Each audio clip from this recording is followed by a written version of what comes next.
Canola School on RealAgriculture.com is brought to you by Alberta Canola Producers Commission, SAS Canola, and Manitoba Canola Growers.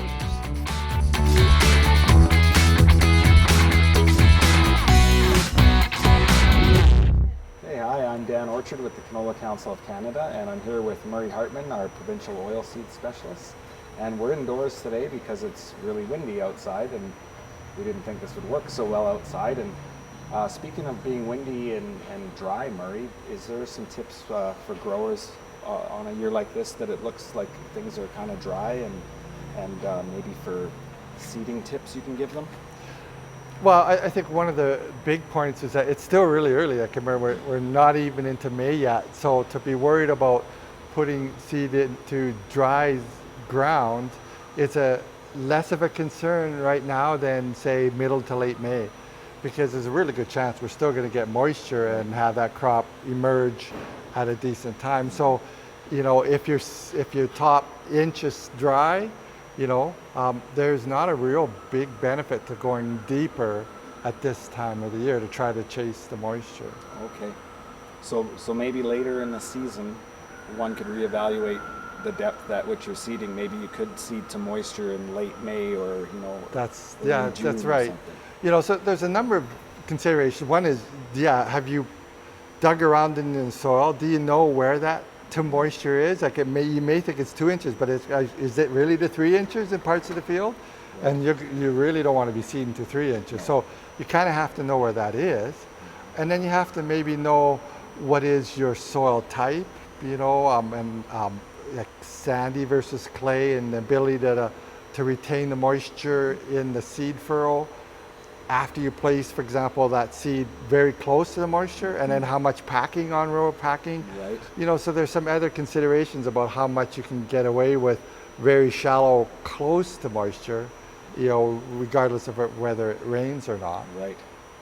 And so also maybe guys are concerned if it's dry, if they believe it's going to be dry, and putting on all this fertilizer up front too. Yeah. And so sometimes it even requires an extra pass to ban that fertilizer. So do you think it would be a safer practice to not ban fertilizer this year, and to just maybe place less fertilizer with the seed and top dress later or something like that? Or are we not there yet? Or yeah, so you've got some, I guess, competing issues. Is that if you put too much fertilizer with the seed, even if you're banding away from the seed, but your separation isn't good, in a dry year, that will hurt emergence and germination. So yeah, you kind of want to avoid that.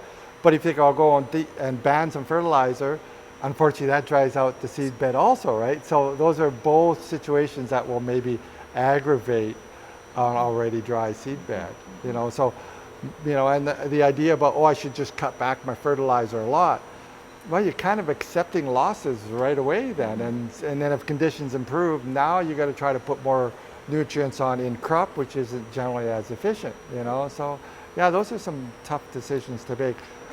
Another point about seeding to moisture early in the year, like, you know, early May, is that the soil is generally colder as the deeper you go, and so you might be able to put it down 2 inches into moisture, but it's actually pretty cold down at that 2 inches. And that's going to hurt your emergence also. Right. So there are certainly some trade-offs.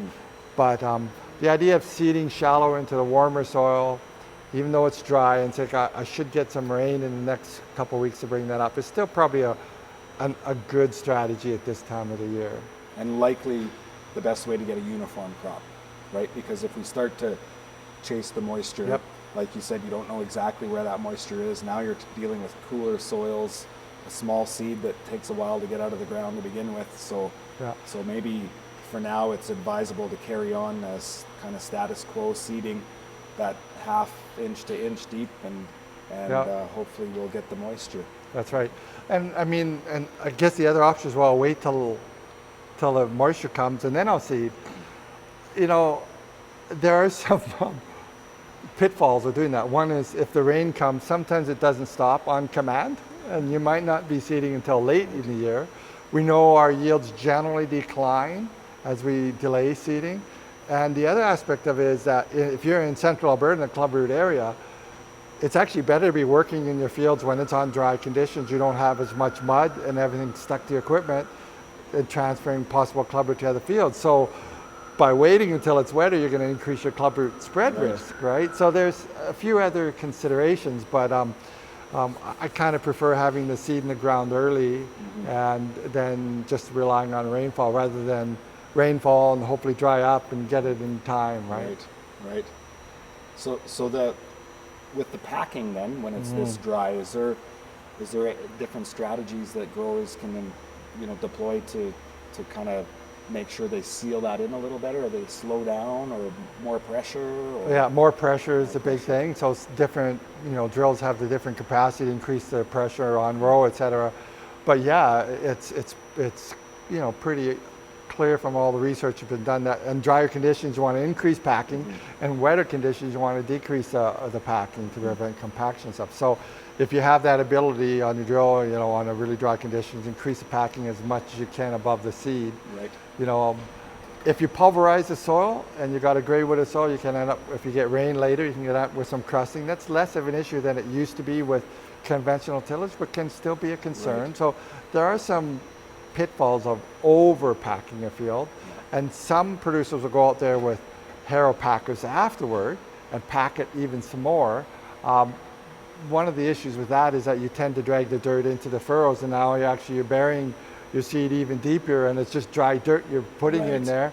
So it takes actually even more moisture from the rains to actually get down to the seed to help to germinate it. So that's not necessarily a best thing. So I think the best is just increase the on-row packing under dry conditions, yes. You bring up a good point. So if there isn't moisture in the top 2 inches and you put your seed 2 inches deep, it's going to take quite a rain to germinate that seed 2 inches down versus an inch or 3/4 of an inch down too. It might, maybe you get away with a half an inch of rain to germinate your seed instead of 3/4 of an inch. Well, no, 2 inches of soil would be moistened by less than a 1/4 inch of rain. But if you're just getting those light showers of a few mils, that 2 inches might not fully wet compared to shallow where it could. Yeah. So my biggest concern though is if you go deep, you're predisposing that seed to colder soil. You get a longer hypocotyl, and if there's, and we know that when there's a long hypocotyl, a stem under the ground, it predisposes it to more seedling blight diseases. Right. In warm, dry soil, we can have fusarium and a few other species that do it. You get cold soils, and also some pythium and a few other species can do it. So, it doesn't matter what the soil conditions are. The longer the hypocotyl, the more seedling disease we find, right? So there's that disadvantage also. So, and that might relate back to how tight is my rotation. Right. If I've got canola every second year, or I grow a lot of pulses in my rotation, those are both will bring up the numbers of the disease organisms that work on the broadleaves, and all of a sudden that deeper seeding can be more problematic because of seedling disease. So there's quite a few different issues to consider. So really what it comes down to is we're not at the stage yet where we need to panic and be seeding excessively deep to try to chase the moisture that's down below, and evaluate kind of as the year goes on. Maybe once we hit the 3rd week of May, if we still haven't got rain and you can still find moisture down that deep, it might be warm enough that those diseases might not be such an issue come that time. But for now, I think status quo, carry on how you would normally be seeding. It looks like we're in for some nice weather, so I don't see much of a reason to wait anymore to get seeding. I think if growers can go, they should carry on doing what they've done in the past. And yes, I agree.